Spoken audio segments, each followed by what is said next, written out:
Hello, my name's Hazel and I'm going to tell you about our plant of the week.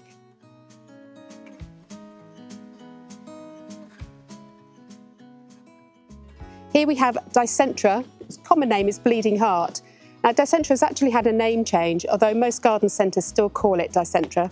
It is Lamprocapnos, I think. I'm not sure I've got saying it correctly.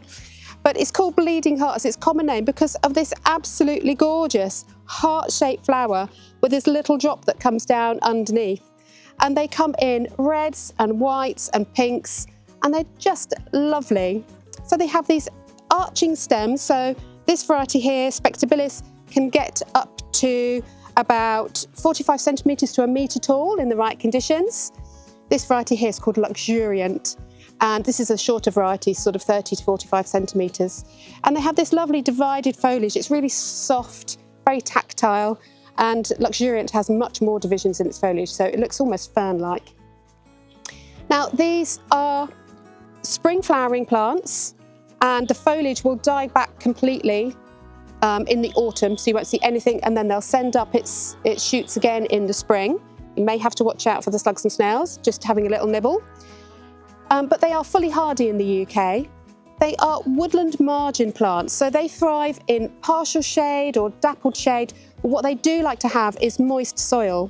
So they will tolerate more sun if the soil is reliably moist. I did try growing some of these in my garden, and if you've watched my videos before, I'm sure you remember that I've referred to having quite chalky soil. But also I've gone over to a no watering, so a drought tolerant garden system. So the ones that I did have in my garden no longer grow because it's just not moist enough for them, and the soil is just too poor, which is a shame because I do love these. So a neutral to slightly alkaline soil, so you'd think they'd be good for chalk, but they do need that moisture. One thing to watch is that the stems, because they're quite soft, they don't like really strong winds. It can break the stems, but if that happened, if there was a particular storm in the summer or something like that and it broke the stems, then you'd probably get another flush anyway.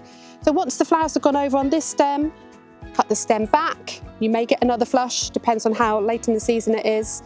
But other than that, they're just really low maintenance plants. They are really beautiful. They dangle, they move beautifully with a little bit of a breeze, and they're so easy to look after. So over the winter or in autumn or in early spring, give them a good mulch just to help hold the moisture in the soil and keep the fertility in the soil up.